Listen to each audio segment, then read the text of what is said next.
जो निर्मम हत्या हुई है उन सबको ये लोग कुर्की जब्ती करके, अगर नहीं गिरफ्तारी होती है तो कुर्की जब्ती करेंगे, उसका घर और सब तोड़ दिया जाएगा, ठीक है।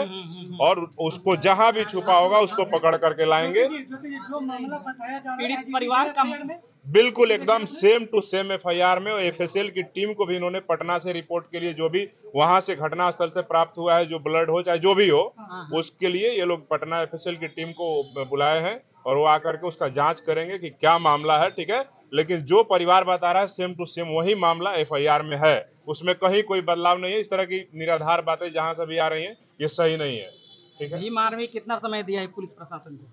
भीम आर्मी पुलिस प्रशासन को हमारे अध्यक्ष जी ने पूर्व में बता दिया कि चंद्रशेखर आजाद जी ने 24 घंटे दिया था, लेकिन हमारे पार्टी के जो अध्यक्ष हैं इन्होंने 48 घंटे पारू थाना और मुजफ्फरपुर प्रशासन को दिया है। 48 घंटे के अंदर अगर संजय राय नहीं पकड़ा जाता है तो अभी हम लोग पारू थाने पे डीएसपी साहब से बात कर रहे हैं। अगला हमको लगता है कि 48 घंटे में अपराधी गिरफ्तार हो जाएंगे। अगर नहीं गिरफ्तार होंगे तो 48 घंटे के बाद भीम आर्मी के जो हमारे भाई हैं, कार्यकर्ता हैं, पदाधिकारी हैं, सब लोग मिल करके मुजफ्फरपुर जिले के समस्त दलित, आदिवासी, पिछड़े समाज के जो लोग, बहुजन समाज के जो लोग हैं, मुजफ्फरपुर एसएसपी कार्यालय का घेराव करेंगे और वहां पे ताला मारने का काम करेंगे।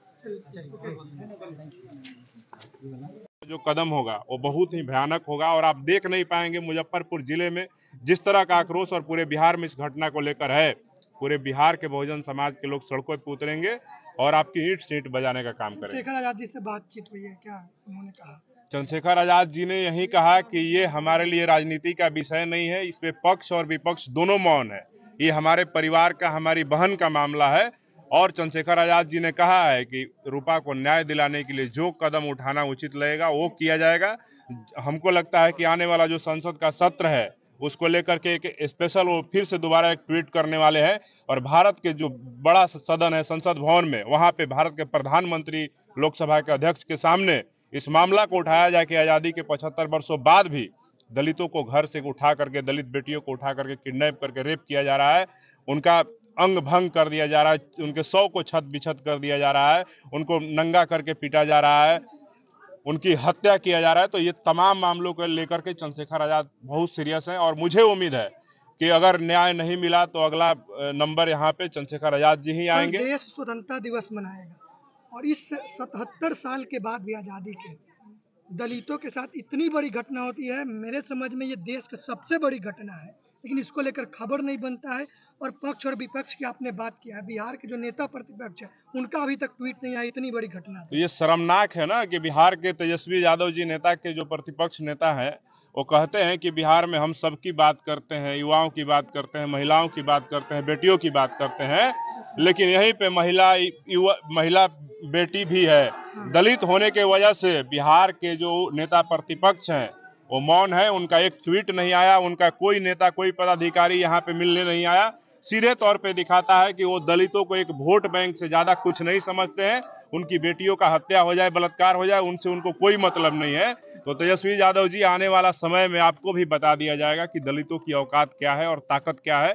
अगर अभी भी अगर आप अपने आप पे सचेत नहीं हुए और इस तरह की घटना को संज्ञान में लेकर, जैसे विधानसभा में आप तमाम मुद्दों को लेकर के नीतीश कुमार के सामने दहाड़ते नजर आते हैं, अगर इस मामले को लेकर के विधानसभा को अगर ठप अगर नहीं करवाने का काम किया तो विधानसभा घेरने का भी काम हम लोग भीम आर्मी के माध्यम से तरीके की लापरवाही दिखी तो आगे भीम आर्मी क्या करेगी?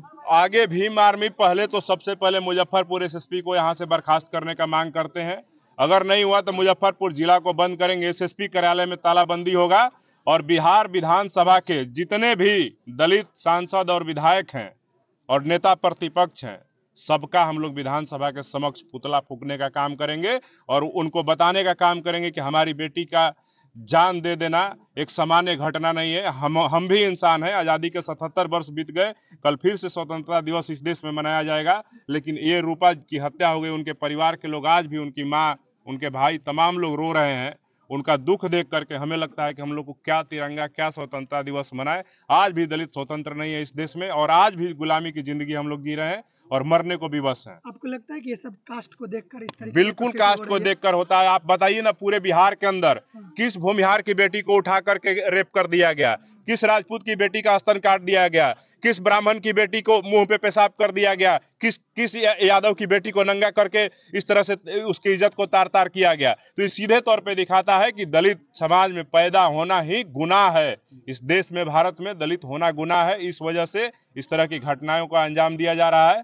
हम मांग करते हैं बिहार सरकार की कि रूपा के हत्यारों को अविलंब गिरफ्तारी करवाएं, अन्यथा आर पार की लड़ाई होगी सरकार से भी और जिला के जो प्रशासन के लोग हैं उनसे भी। इस तरीके की एट्रोसिटी को रोकने के लिए आगे आप लोग क्या करें? आगे हम यही मांग करते हैं कि बिहार के मुख्यमंत्री नीतीश कुमार जी से कि जिस प्रकार श्रद्धेय कर्पूरी ठाकुर जी ने एक दौर में जब दलितों पर अत्याचार बढ़ा था तो उन्होंने पूरे बिहार के दलितों को हथियार का लाइसेंस दिया था और हथियार बंटवाया था, उसी प्रकार से हर गांव में, दलितों के हर गांव में 10-10 हथियार नीतीश कुमार जी बंटवाएं और हर जिले में कम से कम 100 हथियार दलितों को मुहैया कराएं, लाइसेंसी हथियार, ताकि हम जब सरकार पुलिस के लोग हमारी सुरक्षा नहीं कर सकते हैं तो हम अपनी बहन बेटियों की सुरक्षा करने के लिए हम खुद सक्षम हैं। अगर कोई हमारी बहन को उठाने के लिए आएगा तो उसको गोली खाना पड़ेगा और नीतीश कुमार जी जल्द से जल्द हथियार उपलब्ध कराने का काम करें।